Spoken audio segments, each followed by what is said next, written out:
is enough said.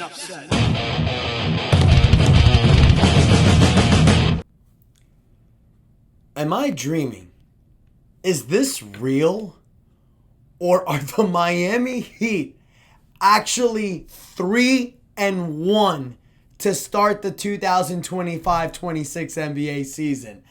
No, this is reality. What's up, Heat Nation? Your boy Ernest here. Back with another Miami Heat Talk video. Heat Nation, stand up, because the Miami Heat have defeated the Charlotte Hornets. There's only 24 seconds left in the game, you guys, but the Miami Heat again score over 140 points, dominating the Charlotte Hornets. And I mean, the game started a little touchy, you guys. Miami Heat were up 37-34. LaMelo Ball scores 15 first quarter points and then finishes the game with just 20 points. Insane. This Miami Heat team shut the Charlotte Hornets down. And man, incredible showing. You have no Tyler Herro, who's still out with injury, no Kasparis Jaquez.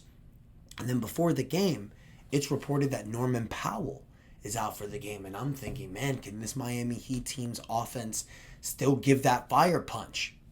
Hell yeah, they can. Scoring 142 points. Unbelievable. Heat leading 142-117 with 24 seconds left to go, you guys. I'll give you the final score when it's officially final, but this is insane. I just had to get here and to talk about it, you guys, because you have 7 Miami Heat players scoring in double figures. And what I loved about tonight's rotation and lineup, Spo didn't make any changes. The Miami Heat just scored 144 points. Good Lord. So, wow. So, Spo gives a very interesting lineup. Doesn't really make any changes. He doesn't take anyone from the bench that normally has been coming off the bench and starts them. No, he goes with Pallel Larson and Davion Mitchell starting in the backcourt with Andrew Wiggins, Bam Adebayo, and Kel'el Ware. Jaime Jaquez, you guys, the player of the game, that incredible dunk that I posted on my shorts. Jaime Jaquez in 28 minutes goes 9 for 14 from the field, 28 points, 4 rebounds, 5 assists. A plus 43. A plus 43 on the court. This dude was making so many plays offensively and defensively, you guys. We are finally seeing what Jaime Jaquez can really be for the team. And he's not only dominating in the paint, he's not only getting a shot. Jaime Jaquez's game has evolved in multiple ways, you guys. In his rookie season, he was basically playing a game mimicking Jimmy Butler. You know, getting to the paint, you know, hitting the spin move, pump fake. He didn't really have a shot, though. But teams were biting on him, but then they started figuring him out in the second season. And then they were saying, okay, you know, beat us with your jump shot, which he didn't really have. But you're seeing it in his third season. He's worked on his shot. 3-point shooting is not 100% there. You know, he does go 2 for 4 for this game, but he's a career 30% averager. But if he can get it up to about 37%, he's going to be a problem. And you're seeing it out there, you guys, but he's not alone. You also get 26 points and 6 rebounds from Bam Adebayo. Bam Adebayo, who's also showing that this new and improved fast-paced offense is benefiting him well. Goes 10 for 16 for the field. A solid contributor out there and steps up with Norman Powell and Tyler Herro out. Andrew Wiggins, 21 points in 30 minutes with 2 rebounds, 2 assists, 3 steals. You also get 10 points from 19 minutes from Simone Fontecchio, 10 points, 6 rebounds from Nikola Jovic. You have 5 points from Drew Smith, 8 points and 9 assists from Davion Mitchell. This Miami Heat team, you guys, are gonna be a problem. Because if you're telling me that without Norman Powell and Tyler Herro, 2 guys combined that average over 45 points a game, you don't have them on this roster, and you decimate the Charlotte Hornets with a final score of 144-117, that is insane. And I know people may say, oh, the Charlotte Hornets sucked. They went in this game going 2-1, having the best, highest rated offense in the NBA. They scored the most points. This team can score on you. And the Miami Heat said, nah, 117 points for y'all. Guys, this is insane. The Miami Heat have scored over 140 points twice this regular season. We've games. If you would see a Miami Heat team with Jimmy Butler score 140 points, I don't think that happened a lot. I don't even think that happened every season. I think that happened once. I mean, I don't have the stats in front of me. But if the Miami Heat team scored 140 points, that would be insane to us back in the Jimmy Butler-led era. This is becoming the normal with this new team. Oh my God, I am loving this team, Heat Nation. I know I'm biased. I know I'm a Miami Heat fan. But good Lord, I know a great team when I see one. And this, ladies and gentlemen, is a great team.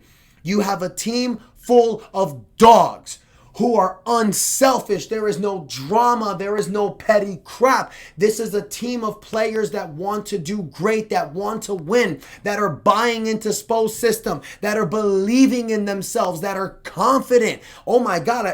And it's not only just Andrew Wiggins, Jaime Jaquez, and Bam Adebayo. You also get 17 points from Pelle Larsson, who starts. 17 points.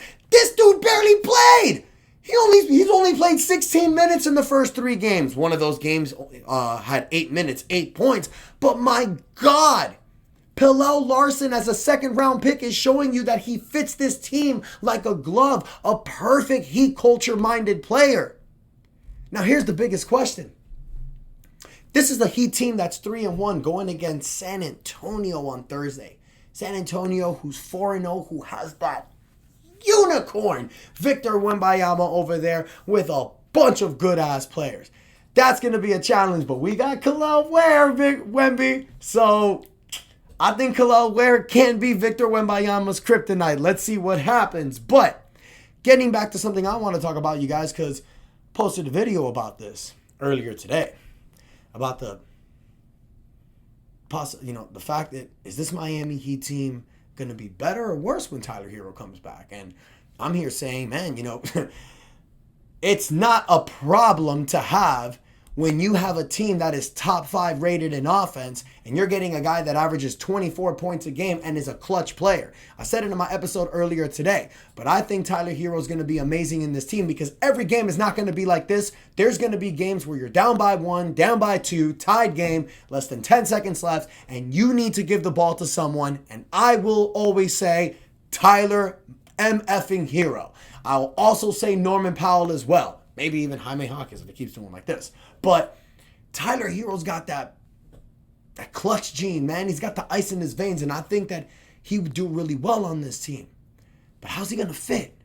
This team is really playing great with a 9 to 10 man rotation.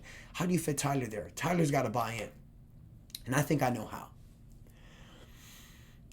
So the projected starting lineup when Tyler Herro gets back is Tyler Herro is going to start for Davion Mitchell. Tyler Herro, who's going to be the starting point guard. It's not really the best facilitator. The projected starting lineup is Tyler Herro and Norman Powell starting in the backcourt with Andrew Wiggins, Bam Adebayo, and Kel'el Ware. Now, Bam can lead an offense. He is a facilitator, but I wouldn't want him with the ball in his hands all the time. So I have the perfect solution. Just swap. Swap 2 players. I would start Jaime Jaquez in the starting small forward position and have Andrew Wiggins come off as the bench as the 6th man. Now, some of you have already mentioned this in the comments, and y'all the real GOATs and the MVPs, but I will say that looking at Jaime Jaquez's game, he is becoming more of a facilitator. Tonight, he gives you 5 assists and 4 rebounds and 28 points, like I mentioned earlier, but this dude, when you see the passes that he has out there, he should be having more assists. When you see the look what he has for the look that he has for his teammates, finding them in open spots, Jaime Jaquez can lead the offense. And having Tyler Herro and Norman Powell playing off the ball, 2 of the most lethal 3-point shooters, with Bam Adebayo being versatile and Kel'el Ware in the paint, I think that could work. I think that would fit Tyler Herro into the system. Because now he doesn't have to have the ball in his hands at all time. Jaime can have it. Norman can have it. Tyler can have it. We can switch it around. And then coming off the bench, you have Andrew Wiggins, Davion Mitchell, Nikola Jovic, Pelle Larsson, Simone Fontecchio, Drew Smith. This is going to be a team that's 11 deep. Or you could upgrade this roster. Maybe package Tyler and some draft picks and get that whale. Trade deadline isn't until February, but look, I'm not saying I want to trade Tyler. I think this team is great as is, and I think implementing Tyler in this team can only make us better. And the great thing is, you have one of the best coaches in the NBA, probably the best coach in the NBA in Spo. Spo will figure this out. Spo will make this team great. Remember, you guys, everybody said that we were going to suck this year. We went 0-6 in the preseason. Everybody said this team was going to be terrible, especially with Tyler out. And we're 3-1. So suck it. Like, Spo's going to figure this out. What have we been, not only me, a lot of y'all in the comments, what have we been saying since last year? Since after the Jimmy Butler trade, when this team came together and lost 10 in a row. Give it time. Allow Spo to have a full training camp with them. I've been saying this all off season. You guys have been saying it in the comments as well. We're all in the same boat. We're not surprised. Us Real Heat Nation, we're not surprised because we knew that all Spo needed was a training camp with these guys to get them prepared, to have them play together, to have full chemistry and to know their roles. And this team, ladies and gentlemen, like I've been saying in the offseason, is playing very similar to the Indiana Pacers of last year. Don't be surprised if this Miami Heat team makes a run. We get Norman Powell and Tyler Herro back. Ooh, we about to be a problem. So Heat Nation, let me know how y'all feeling in the comments. Tell me what you think about this game. Who was your player of the game? Let me know why. Do you guys believe that when Tyler Herro comes back, if having Jaime Jaquez starting as the small forward with Tyler, Norman, Bam, and Khalil Ware, do you think that lineup works? Or maybe there's a different lineup you think that works better. Let me know what y'all think in the comments. Don't forget to show support, guys. Smash that like button. Do not forget to subscribe.